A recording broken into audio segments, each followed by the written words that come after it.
ஆமா என் பேனா போட்டு வாங்க மகாராஜா, வணக்கம் வணக்கம். மங்களம் உண்டாகட்டும். மங்களம் எப்ப உண்டாக போகுது? காரணம் 2 நாள் ஆட்டம் ஆனாலும் மங்களம் உண்டாகும். இப்ப உண்டாகும். நான் அந்த மங்களத்தை சொன்னேன். சிறியவர்கள் பெரியவரை கண்டு ஆமாங்க வணக்கம் செய்தால் ஓஹோ நல்லா இருப்பா. ஆமா சந்தோஷமா இரு. சந்தோஷமா இரு. சுகமா சந்தோஷமா இரு. அதாங்க சந்தோஷமா இரு. எந்த ஒரு குறையும் இல்லாமல் இரு. ஆஹா அவளும் பெரியவர்கள் சொல்லபடியான வார்த்தை. ஆமா மங்களம் உண்டாகட்டும்னா 4 நாளைக்கு தான் உண்டாகும் சொல்றேன்.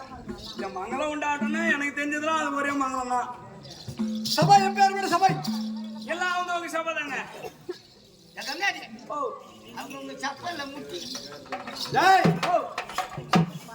தற்பொழுது எதற்காக இந்த கிராமத்தில் ஆமாங்க நாடகம் நடைபெற்றுக் கொண்டிருக்கிறது.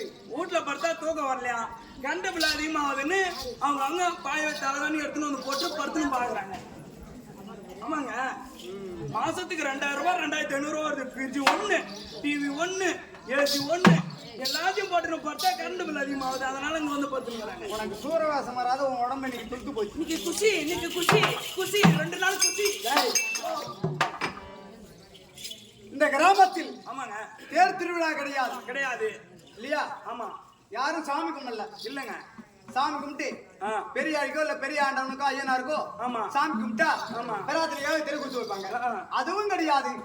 இல்ல அம்மனுக்கு கூழ் ஊத்துனா ஆமா கங்கை அம்மனுக்கோ மாரி அம்மனுக்கோ சாகை வார்த்தால் அதற்கு நாடகம் வைப்பாங்க. ஆமா அதுவும் இல்ல. அதுவும் இல்லங்க. எதற்குதான் நாடகம்? இது தெரியாம மாநேரமா 2 வேஷத்தை பார்த்துட்டேன் நானு. எதுக்கு மாமா ஆட்டுற நீங்க? அவருக்கே அவர் உட்காந்து இருக்கிற இடம் தெரியாத உட்காந்துக்கிறாரு மகாராஜா.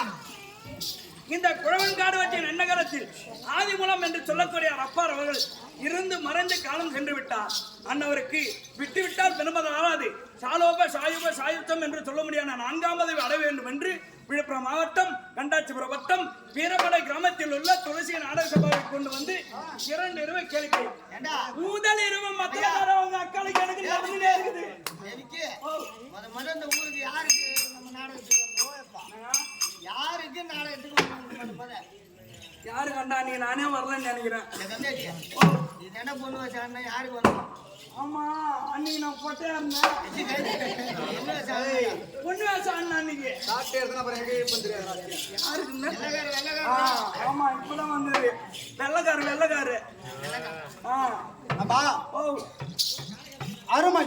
ஆஹா நாட்டார் அவர்கள். ஆமா அருமை. ஆதிமூலமா இறந்து விட்டார் இல்லையா? ஆஹா ஒரு குழந்தையாகப்பட்டது. ஆமாங்க. பிறக்கின்ற பொழுது இருக்கின்ற சந்தோஷம் ஒரு மனிதனாகப்பட்டவன் இறக்கின்ற பொழுது அது எல்லாருடைய இல்லத்திலும் கிடையாது. ஏன் நம்மளோடு வாழ்ந்தவர்கள் ஆமா நமக்காக கஷ்டப்பட்டு ஆமா பிள்ளைகளை படிக்க வைத்தார், வீடு கட்டினார், ஆமா அந்த பிள்ளைகளுக்கு திருமணம் செய்து வைத்தார், எவ்வளவு கஷ்டப்பட்டார். ஆமா இல்லையா?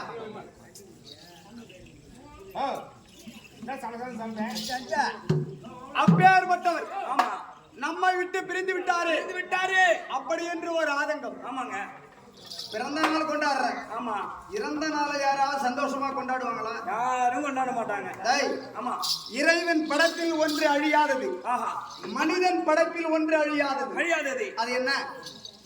இதெல்லாம் தெரிஞ்ச வாசத்துல ஆடி இருக்க மாட்டோம்னா அது தெரியாதனால நான் போய் விழுப்புரத்துல கன்னிகா பரமேஸ்வரியில பரமேஸ்வரியில போயிருந்தோம். அப்பா இறைவன் படைப்பில் ஒன்று அழியாதது. ஆமாங்க. இந்த மனிதனுடைய ஆத்மா.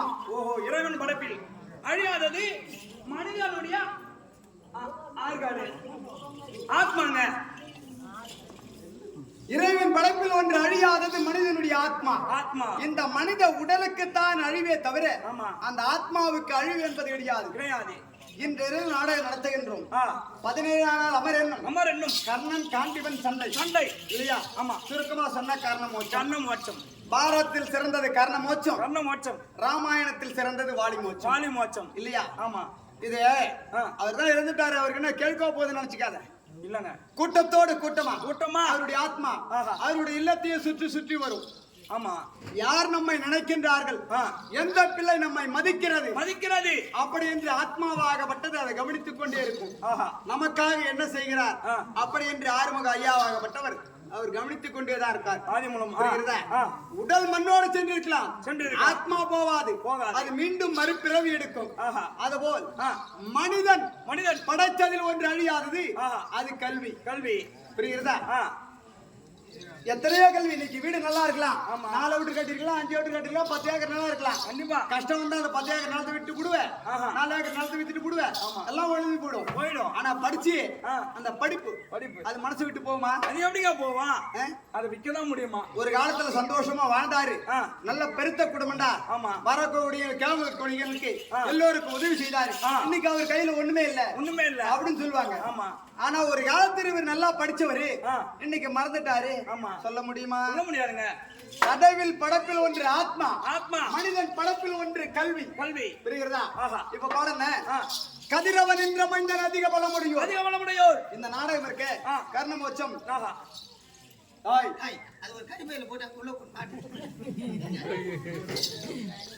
இந்த கர்ண மோட்சமாகப்பட்டது 4 ஆசான்கள் எழுதியிருக்கிறார். 4 நாடக ஆசிரியர் எழுதியிருக்கிறார். ஆமா யாராருங்க? கதிரவன் என்ற மனிதன் அதிக பலமுடையோர். கர்ணாபிஷேகர் வந்து. ஆமா கதிரவன் என்றால் யாருங்க? இந்த கர்ணனுக்கு தந்தை சூரியன்.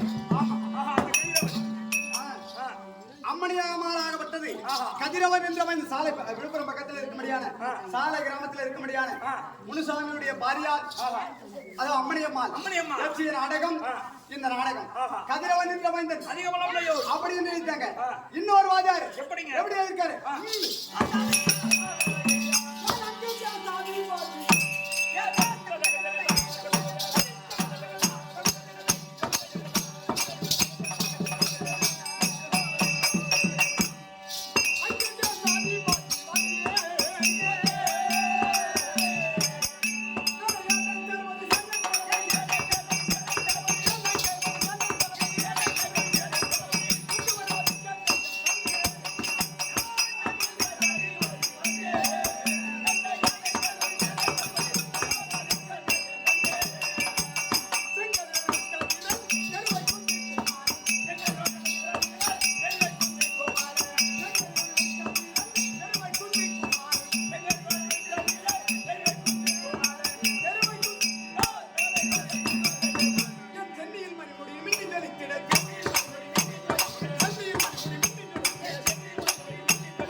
ஆசான் பகண்டையார். ஆமா அவர் எப்படி இருக்காரு?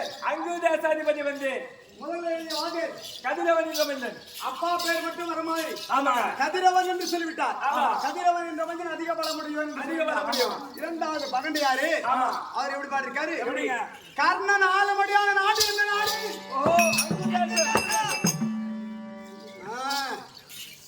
மன்மதனுடைய அங்கமாகப்பட்டது இருந்த இடம். அந்த இடத்திற்கு பெயர் அங்கதேசம். அங்கதேசம் அங்கதேசம் மன்மதனை எரித்த இடம். ஆமா அதுதான் அங்கு தேசம். அங்கு தேசம். அப்பேற்பட்ட கர்ணனுடைய நாட்டு பெயர் வர வேண்டும் அப்படி என்ற எண்ணத்தோடு அங்கு தேசாதிபதி வந்து என்னை சேர்மதி சென்னை தளபதி. யாருக்கு நீங்க பார்த்தோம்? தளபதி பட்டம் யாருக்கு? எப்படி எழுதிருக்காங்க பாரு. ஆமாங்க. நாட்டினுடைய பேரு மறக்க கூடாது. இந்த பட்டத்தினுடைய பேரையும் மறக்க கூடாது. ஆமா. அன்னை சேர்மதி சென்னை தளபதி. உங்கவர் மதிக்க ஜெயம் தந்தி.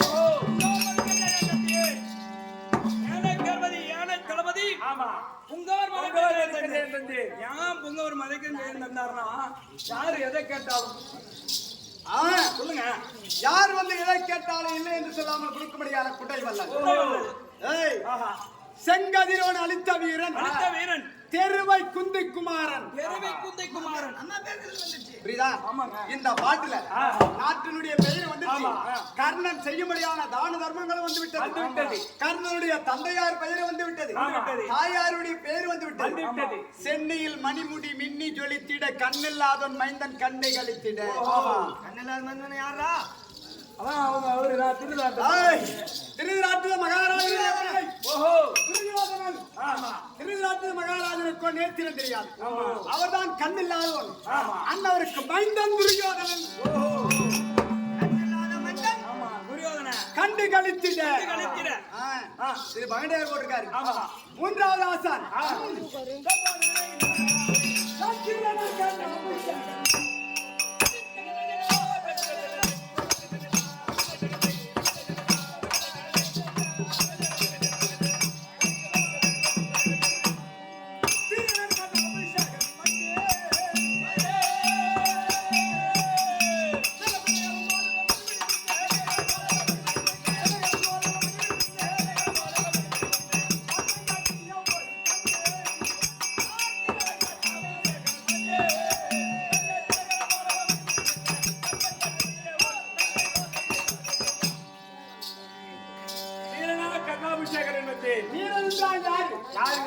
கண்ணனுக்கு எவ்வளவு பலம் இருக்கிறது, எவ்வளவு வீரம் இருக்கிறது. அவன் எப்பேற்பட்ட வைராக்கி முடியும்.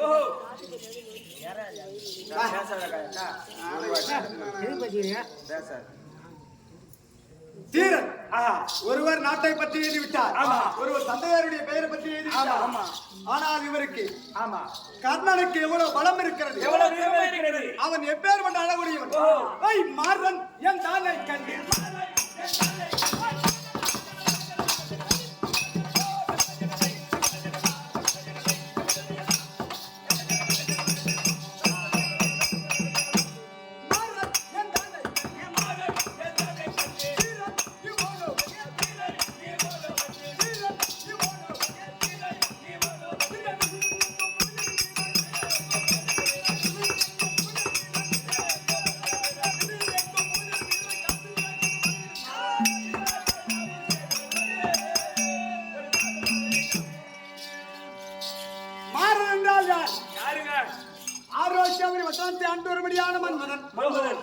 மன்மதனுக்கு அழகு வாழ்ந்த ஒரு ஆண்டவன் உலகத்தில் எவரும் கிடையாது. அப்பேற்பட்ட மன்மதனுக்கு நிகராண்டவனான இந்த கர்ணன். அன்னவருக்கு நிகழ் வாழ்ந்த அழகு படைத்தவன் இந்த கர்ணன். புரியுதா? இது யார் போட்டிருக்காங்க? கடலூர் அறியாமல் இருக்க முடியாது. தேவனாம்பட்டினம் ராஜகோபால் நாடக ஆசிரியர் அவர் போட்ட நாடகம். நம்ம திருக்கோயில் பக்கத்துல ஒருத்தர் போனாரு. செங்கதிரன் அளித்த வீரன் ஜெயவீர கர்ணன். யார் இவரு? படையமுத்து நாராயண சாமி ஆசிரியர். அவர் போடுதல இந்த ஒரு நாடகம் ஃபெயிலியர் ஆகி போச்சு. வரல அவர் இறந்துட்டாரு. ஓஹோ, அதனால வரலையா? ஆமா, எழுதி பாருங்க தெரியும். எழுதுறது பெருசு கிடையாது. அது எழுதுனா மத்தவங்க கிட்ட அதுல ஒப்பீடு கேட்கணும், ஒப்படைக்கணும். இது நல்லதா கெட்டதா இந்த வார்த்தையை வைக்கலாமா வைக்க வைக்கலாமா, கூடாது வைக்கக்கூடாது. அப்படி என்று ஆராய்ந்து பார்த்து ஓஹோ. அது அச்சகத்துக்கு போவதற்கு முன்பதாக இறந்து விட்டார். ஆமாங்க. அவர் ஏற்றிய நாடகம் கிட்டத்தட்ட 2 சம்மாரம் ஆமா. ஊர்வாசலுக்கு ரூபம் மின்னலுடைய குறவஞ்சி ஆமா. இதெல்லாம் போட்டிருக்காரு. ஏராளமான நாடகம். இதெல்லாம் வந்துருச்சு. இந்த ஒரு நாடகம் மட்டும் வரல. வரவில்லை. புரியுறதா? ஆனால் கர்ணன் கர்ணன் கர்ணன் என்று தான் தெரியும். ஓஹோ. நான் எப்பேற்பட்டாரு எப்படி?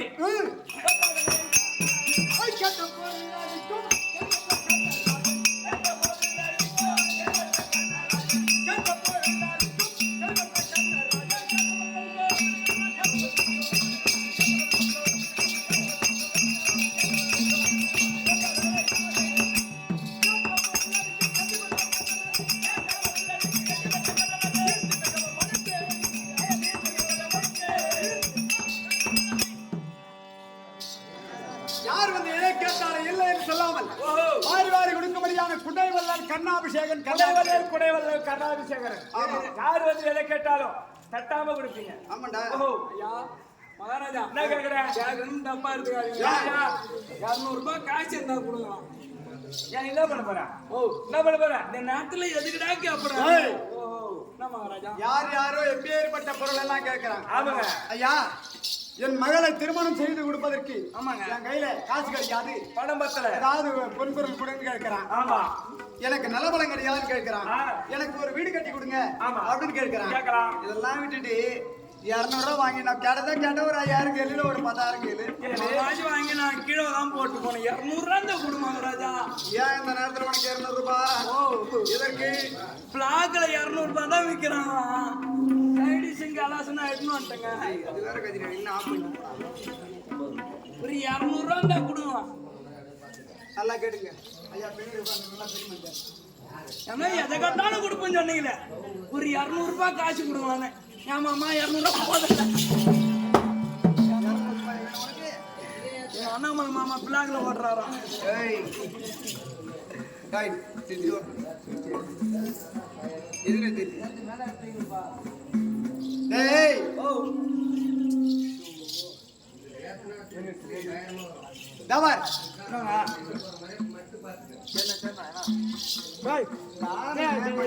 பரவாயில்ல பக்கத்திலே இருக்கிறதுனால ஒண்ணு கேட்க.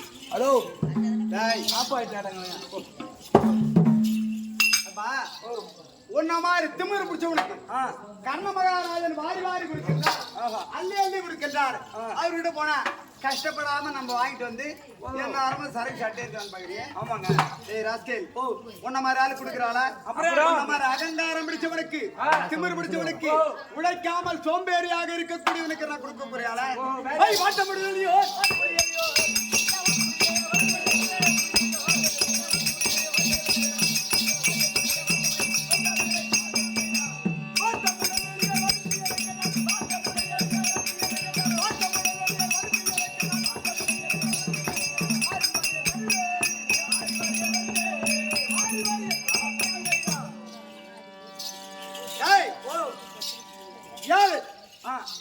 ஒருவேளை உணவு கூட கிடைக்காம எத்தனையோ பேர் சாப்பிட முடியல. ஆமா. குப்பத்தொடியில கொட்டுறான். ஆமா. வீணாக்குறான். ஆமாங்க. ஒரு கோவில்ல கூட பிரசாதத்தை வாங்குறாங்க. ஆமா. பாதி தின்னுட்டு பாதி கொண்டு போய் கொட்டிடுறாங்க. ஆமா. அது கூட கிடைக்காத எத்தனையோ மக்கள் எத்தனையோ பேர் இருக்காங்க. புரியுதா? ஆமாங்க. அப்பேற்பட்ட ஒருவேளை உணவுக்கு யார் கஷ்டப்படுறாங்களோ அப்பேற்பட்ட ஏழை எளியவர்களுக்கு பெற்ற பிள்ளைகள் ஆமா. எந்த ஒரு தாய் தகப்பனை ஒதுக்கி ஆமா. எவ்வளவு சுத்தி சேர்த்து வச்சிருந்தாலும் சரி, எவ்வளவு பெரிய வீடு கட்டி வச்சிருந்தாலும் சரி, வயசான காலத்துல கொண்டாட்டி பேச்சு கேட்டுக்கிட்டு எவன் ஒருத்தன் எவர் ஒருவர் பெற்ற தாய் தந்தைகளை கைவிட்டு மனைவியோடு சந்தோஷமா இருக்காங்களோ அந்த தாய் தகப்பனுடைய மனதாகப்பட்டது எவ்வளவு வேதனைப்படும். ஏன்னா ஒரு தாய் இல்லாதவனுக்கு தாண்டா தெரியும் அந்த கஷ்டம். அம்மா செத்தா போயிட்டானா?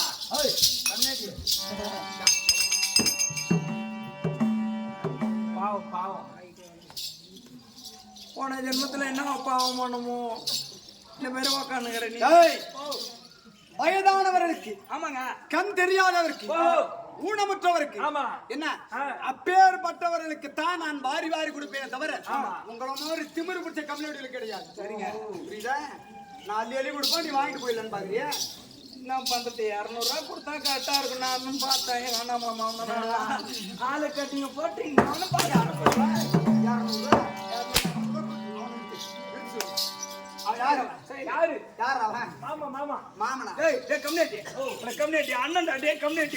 காசுக்காக மாமான்றான்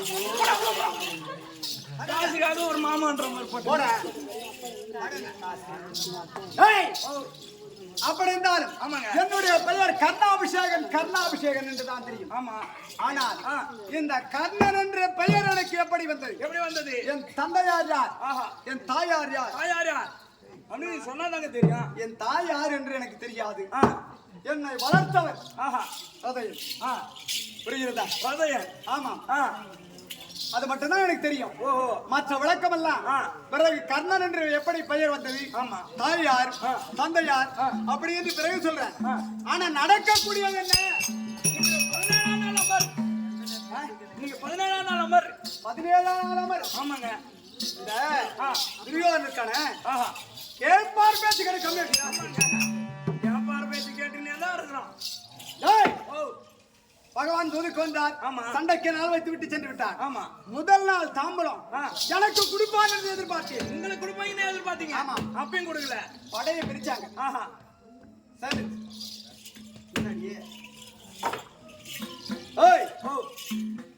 அதிரதர், அர்த்தரதர், சமரதர், கமரதர் 4 படைகளாக பிரித்தார். 4 படைகளாக பிரித்து. ஆமா. தேர்ப்படை, ஆமா, குதிரைப்படை, யானைப்படை, காலாள்படை என்ன கடைசி அணியில கொண்டு போய் சேர்த்தான். யாரு? பீஷ்மாச்சாரி. கடைசி அணியில எடுத்து போய் வச்சிருக்காரு உங்களை. ஆமா. முதல் நாள் சண்டையிலிருந்து 10 நாள் சண்டையை அவர் எடுத்துக்கொண்டார். அப்போது வார்த்தை சொன்னேன். பீஷ்மா, படவாக்கியம் அழிந்துட்டாலோ,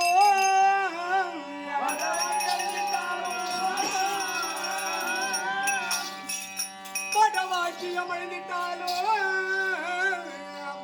இந்த வடகோத்திரம் அழிந்துட்டாலோ,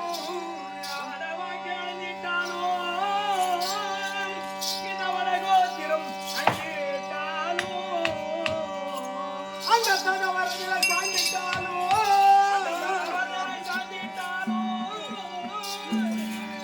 தடவரங்களை சாய்ந்துட்டாலும் சாக வர பீஷ்மாச்சாரி ஆயுதத்தை தொடமாட்டேன்.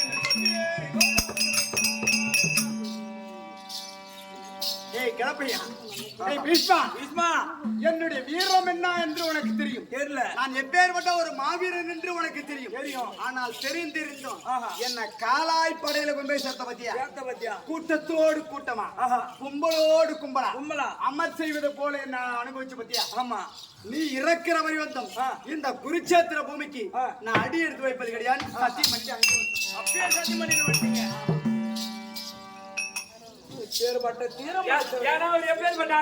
அவரை போய் கும்பல்ல போய் தான் போட சொன்னா அவரு போய் போடுவாரா? அவர் ஏன்னா எப்படியா ஆளு ஒண்ணுனவே பின்னாடி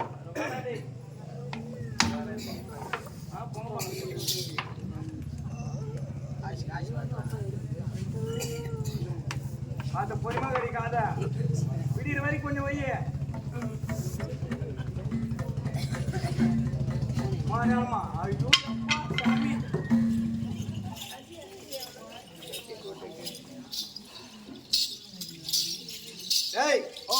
முதல் நாள் சண்டையிலிருந்து 10ஆம் நாள் சண்டை மறையில் அமராடி கொண்டிருந்தார். 10வது நாள் சண்டையில் பார்த்தனுடைய பானம் பட்டு பீஷ்மராகப்பட்டவர் அம்பு படுக்கையிலே முள்ளமன்றி போல் சாய்ந்தார். அம்பு படுக்கை முள்ளமன்றி போல் சாய்ந்தார். முள்ளமன்றியை பார்த்திருக்கீங்க? பீஷ்மர். ஆமா.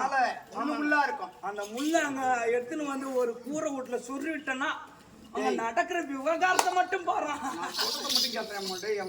சொல்லுங்க. முள்ளமணி முள்ளு சிலுத்துனுங்கிறங்க. அதே போல் பார்த்தனுட்டு ஒரு பானமாகப்பட்டது லட்சம் கோடியாக சென்றிருந்தது. ஆமா. அப்படியே முள்ளமன்றி போல் சாய்ந்தார். என்னடா இந்த நாட்டை சம்பாதித்த புண்ணியவானாச்சு, ஆமா, உயிர் போக போகிறது அப்படி என்று எல்லோரும் சென்று பார்த்தார்கள். சரி கிளம்பு போக போற நேரமாச்சு அப்படி என்று அன்னைக்குதான் அப்படி ஓடி எடுத்து வச்சேன். அப்படி போன நானும் கூட்டத்தோடு கூட்டமா கும்பலோடு கும்பலாக நின்று பார்த்தேன். அப்பொழுது பீஷ்மராகப்பட்டவர் என்னை பார்த்து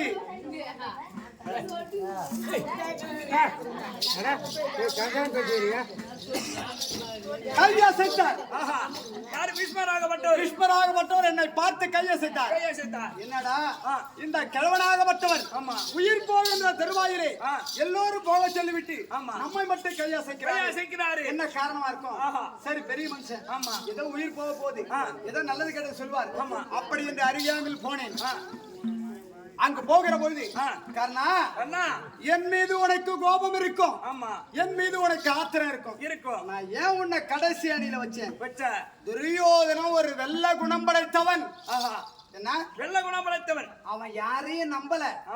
உன்னை மட்டும் தான்டா நம்புறான்.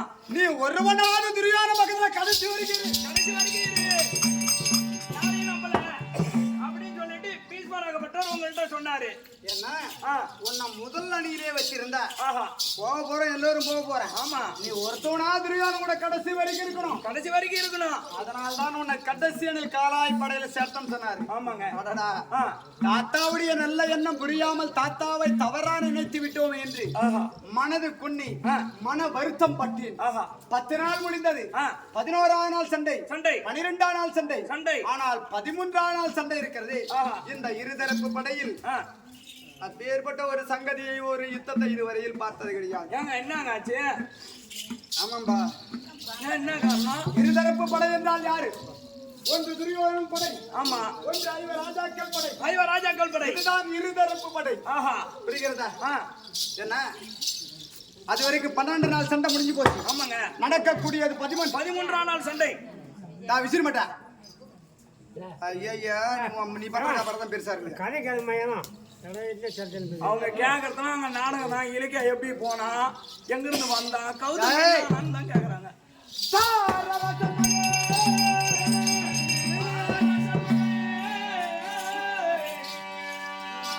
தாரரசன் மகன் அந்த துச்சாதனன் மகன்,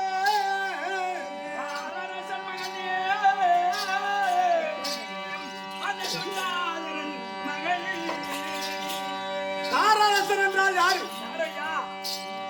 அவனி 55 தேசத்திற்கு அதிபதியாய் விளங்கி வரும்படியானவன் துரியோதனன். ஆமா, புரிகிறதா? 55 தேசத்திற்கு அதிபதி துரியோதனன். அப்பேற்பட்ட துரியோதனன் பிள்ளை 60 பிள்ளைகள் இறந்தாலும் ஒரு பெருசு கிடையாது. ஆமா. அவன் தம்பி துச்சோதனனுக்கான அவனுடைய பிள்ளைகள் 8 பிள்ளைகள் இருந்தாலும் அதுவும் ஒரு பெருசு கிடையாது. என்ன? அதுவும் பெருசு கிடையாது. தாரரசன் மகள்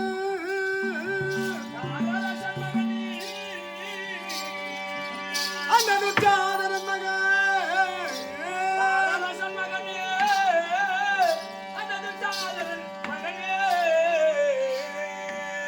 சல்லியன் மகன், சகினி என்னும் பேரரசன் மகன் முதல்ல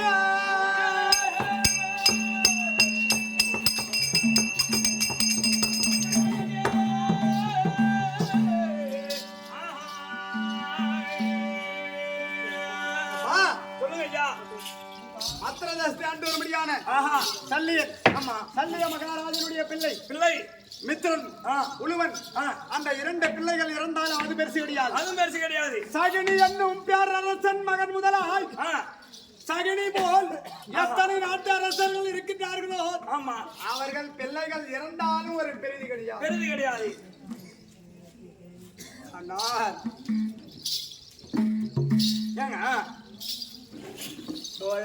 சொல்லுங்க மகாராஜா, யார்தான் இந்த நாட்டை ஆள்வது? ஆமா, எல்லாரும் சாப்பிடுன்னு சொல்றீங்களே, அப்ப யார்தான் இந்த நாட்டை ஆள போறாங்க?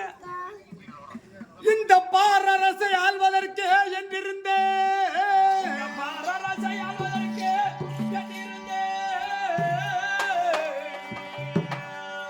பாரென்றால் இந்த உலகம், இந்த பூமி, இந்த பாரரசை ஆள்வதற்கே என்றிருந்தே தன் மகன் ஒருவன் பட்டானாகி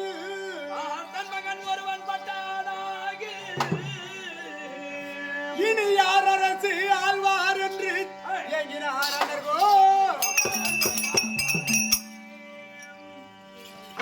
பிற்காலத்தில் இந்த நாட்டை ஆள பிறந்தவன் பார்த்தனாகி அர்ஜுனனுக்கும் சுபத்திரைக்கும் பிறந்தானே அபிமன்யன்.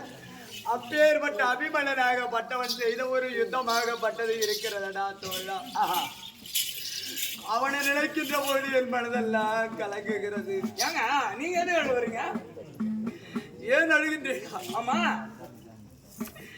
தன் நாடா விட்டாலும் தன்னுடைய சதையாடும் என்று சொல்வார்களே. ஆமா சொல்லுவாங்க தான். ஏங்க அர்ஜுன மாவன் சாவத்துக்கு உங்களுக்கு என்ன காரணம்? எதுக்கு நீங்க அழுவுறீங்க?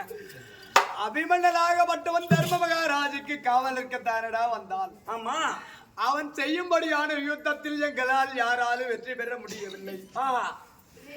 சிந்து பூபதி மைந்தனாய் விளங்கி வரும்படியான ஜெய் தராசரை அழைத்து, அப்பா உன் கரத்தில் இருக்கும்படியான கொன்ற மாலையை கொண்டு வந்து போட்டால் தான் அவனை கொல்ல முடியும் என்று சொல்ல முடியும் சொன்னாங்க. இந்த கொன்ற மாலையாகப்பட்டது பீமனுக்காக வாங்கியிருக்கிறேன் அப்படி என்று ஜெயந்தவன் சொல்கிற பொழுது, ஐயோ இந்த பீமனாகப்பட்டவன் ஒரு பீமன், இந்த அபிமனனாகப்பட்டவன் 5 பீமனடா அப்படி என்று துரியோதனன் ஜெயந்தவன் காலில் விழுந்து கெஞ்சி கதறினான்.